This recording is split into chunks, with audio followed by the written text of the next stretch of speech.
Bismillahirrahmanirrahim. Welcome to the second lecture of our MIS class. So today we will be discussing the lists in the Python.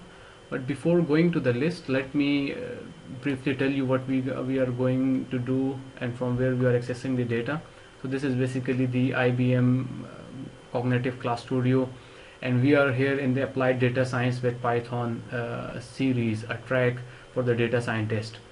We are doing the first course, which is Python for the data science, and after that we will hopefully be going towards the data analysis with the Python. So many of you have already completed this course and got the certification, and I was very happy when I got and received the message from you guys. If you are done with this course, you can move for data analysis with the Python and continue with this course as well. For those who have not yet completed the course, I am doing all the modules again just for the lecture purpose and for your recording.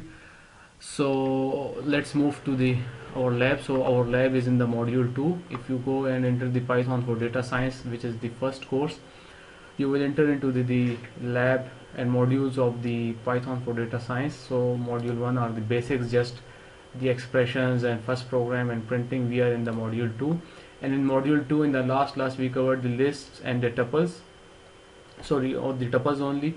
Today we are going to perform the list lab on the list. So if you click the lab list and tuples, so you will get this kind of menu, and from here you can click start lab for the lab list. Once you open the lab, you will be able to see the list in the Python. So it is the Cognitive Studio, and if you want to open it in the Anaconda, you can simply open it and copy and paste the code and run in the Anaconda as well, Anaconda Jupyter. So list in the Python. So let's start with the lists. Table of contents for today's lecture is about the data set, lists, indexing, and within list we will be doing indexing, then list content, list operations, copy and clone, quiz on the lists, and then finally there will be a quiz for the estimated time of 15 minutes. About the data set, imagine you received a recommendation from your friends and compile all the recommendations into a table with specific information about each album. The table has one row for each movie and several columns. So there is a album of the recording like music or movies. So you got artist, album, release year, length, minute, second, genre of the album, music recording, sales millions, claimed sales millions, date, release, soundtrack, and ratings from the friends. So this is a data set already preloaded in our databases. The data set can be seen like this. So whenever we use the database, it's already uploaded there, and we will just call the specific package that we will see in the coming modules, not in this module. So let's continue with the lists. List indexing. First of all, indexing in the list, we are going to take a look at list in Python. A list is, what is a list? A list is a sequenced collection of different objects such as integers, strings, and other lists as well. The address of each element within a list is called an index. An index is used to access and refer to items within the list. For example, this is a list of element 1 to up to 5. These are the elements, and you can index them or like access them using this index 0, 1, 2, 3, and 4. Element 1 is 0, element 2 is 1, element 3 is 2, and so on. To create a list, type the list within the square brackets with your content inside the parentheses separated by the comments. Let's try it. For example, you create a list. L is equals to square brackets Michael Jackson, comma 10.1, comma 1982, and if you like just give it L, which is variable, so it will give you this thing, Michael Jackson, comma this and that. So if you want to know the type of the L or variable we have created, it will give you that it is a list. Or if I write here like print, I would like to print the list, I can. So this is the list, and gives me the type of the list. So just to recall that you guys will say that the same thing we have done in the last class as well, which was tuple, like Michael Jackson 10.1 and in the 18.2. This is the string, this is the float, and this is the string. So what's the difference between the list and the tuple? So there is a major difference between list and tuples.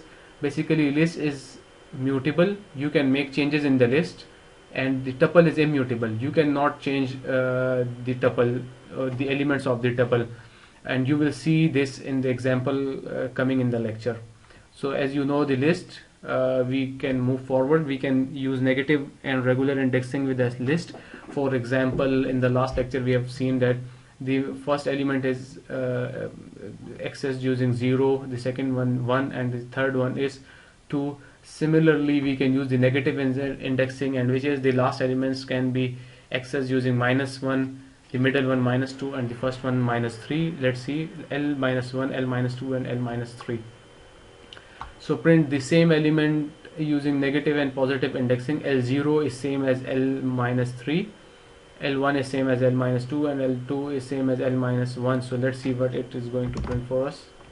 See, positive and negative. It shows like from the positive indexing Michael Jackson, negative indexing Michael Jackson. You see, wow. The same for the print command, we have used the string, the name, same element using negative and indexing and negative and positive indexing. /n. What is the /n used for?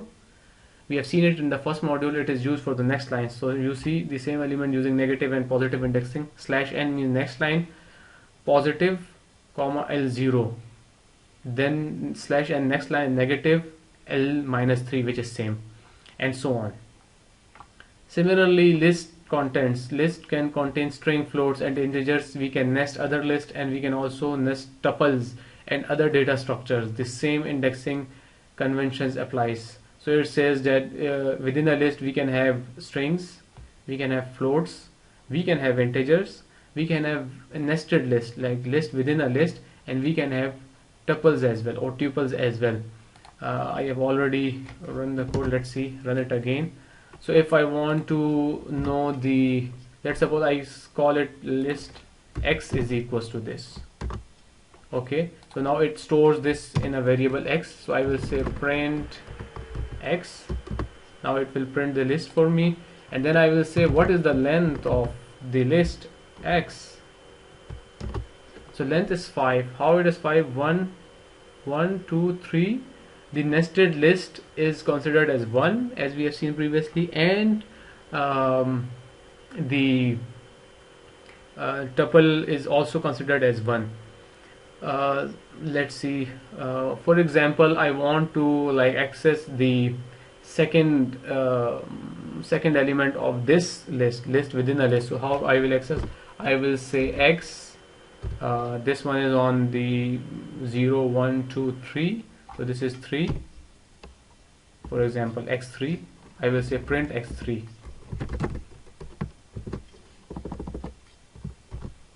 So print x3 1, 2. Okay, so now I will say print x3 0, 1, so I will say print 1, so I can access 2. See, the same way you can access anything. This is the last lecture we have completed in the tuple. List operations. We can perform slicing in list. For example, if we want the two elements, we use the following command. So now we are going to start the operations on the list. So let's complete the operations in the coming lecture, which is the module 2 or series 2 of the list. So see you there. Thank you.